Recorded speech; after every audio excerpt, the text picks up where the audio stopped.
Hello Live Wires, Heather Boyd Wire here, and today it's Tip Tuesday. Today I was inspired by Tim in the Wire Makers Club to purchase this beautiful 12 gauge aluminum wire.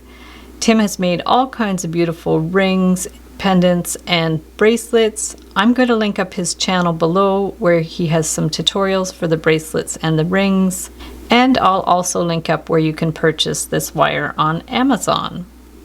So what you're going to need is 12 gauge wire, some round pliers, flat pliers, your cutters, and I'm going to make earrings, so you'll need earring hooks as well. For the earring, I'm going to start with about a 12-inch piece of wire, and I'm just going to start by making the loop at the top, and then I'm going to go back and forth just to make a little kind of crisscross back and forth. Back and forth. Try to make the two about the same size. You can always compare them to be sure. Usually I do two earrings at once, but because it's thick wire, it's not as easy.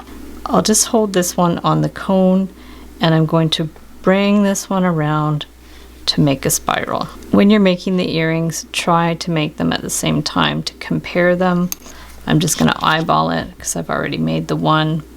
This wire is very soft, so you can bend it very easily. We're going to push it in. I'll just compare it, and this circle has to be a little bigger, so I'm going to open it up a bit. Just wiggle it around, and then we can do a smaller loop in the middle. Just be careful not to scratch the wire. If you need to make that smaller, just push it in a bit, cut the end, and push it down. And then we can just adjust this so it's similar to the other one. You can tap it with a rubber mallet so you don't scratch it. Compare them, and we're going to make the little jump rings to hang there. So to do the jump ring, you can just take a scrap of the wire and just round this out with the round pliers. Cut it flush one way, flush the other way, and stick it on the earring. Close it up, and then make some other ones. If you don't know how much wire to cut, just keep it on the roll, bring it around, cut it flush here, flip it around, cut it flush there. Just get an earring hook, open it up.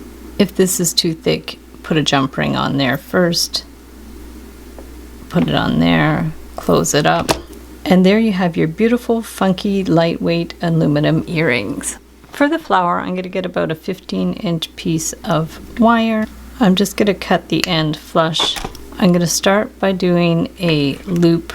So the petals will be consistent. I'll get a Sharpie. I'm just going to bring that around here. If you're making earrings, just compare to see if they're about the same size. Bring it down, and then get your round pliers. Bring it up. Compare it if you need to. If you're making a pendant, it doesn't really matter. Use the Sharpie again. Bring it in, and the pliers. You can also use the looping pliers for this. Around it with the Sharpie, up,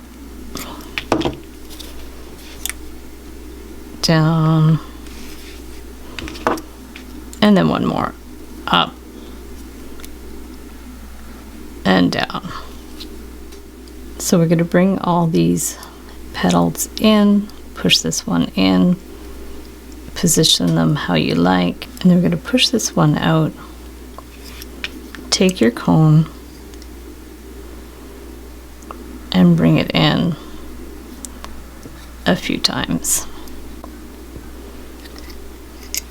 You can actually take this and pull this one a little bit, cut it flush, bring it in, push it down, and then very carefully bring these in. Push it with your finger so you don't scratch the wire, and then you can push these in so they're flat.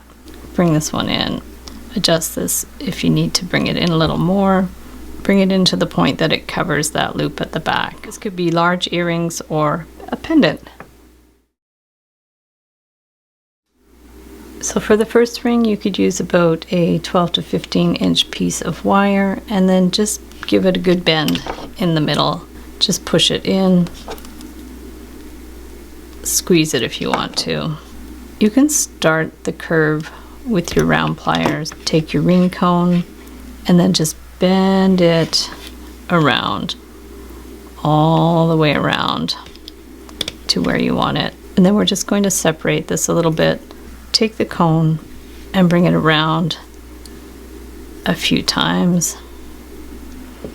And the same one here, we can bring it out a little bit, put it here, and bring it around a few times.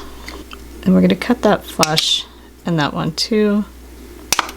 And then we want to bring these ends in, so take the round pliers and just very carefully bring in the one end, same on this side, hold the end, very carefully rotate it in. It's soft, but the fact that it's thick, it's stiff to work with. So once you have those loops, we're just going to flatten it a bit, and then you can push it in with your thumb, and if you need to tighten up these spirals a bit, you can. So just put those in, gently push it in there, and then bring these spirals in. Let's push it in around, rotate it a bit, and then this one too, just push it down. So we have something that looks like that. And then you can push it down. If you have nylon tip pliers, even better. You can then put it back on the ring cone, and you could push one kind of above there and then one below. Squeeze them down, and it makes a super funky, chunky ring. So for the flower ring, we're going to take about 15 inches, clip the end, and get our round pliers and just start it by bringing the end in a little loop. And then you can push that one in there and then hold it and very carefully bring this one around. You might want to use the nylon tip pliers for this one. And then we're just going to form the flower. So we're going to take the round pliers, bring this one in, just underneath there, and then out, bring it in, out, and just form the petals. Make them as big as you want. Out, and in, out, and in. So it just looks like that. And then we're going to take our ring cone, we'll just place it on there and bring this one around a few times. So 1, 2, you could do it 3 times. Squeeze them together. If you don't have enough wire, just do it 2 times. And then we'll just take the end and roll it around, and there you have your super cute chunky flower ring. So thanks so much for watching the video. Give it a big thumbs up if you liked it. Be sure to subscribe to my channel for lots more wire art and jewelry making videos. Hit the notification bell to be notified when I go live and when I post new videos. And if you'd like to share photos of your wire art and jewelry, be sure to join the Wire Makers Club on Facebook. And if you'd like to check out my work on Etsy, my husband and I specialize in custom wedding cake toppers and funky jewelry. I also have a mailing list, so if you'd like to sign up below, I'll send you my Wire Art Essentials ebook. So thanks again for watching, and we'll see you the next time.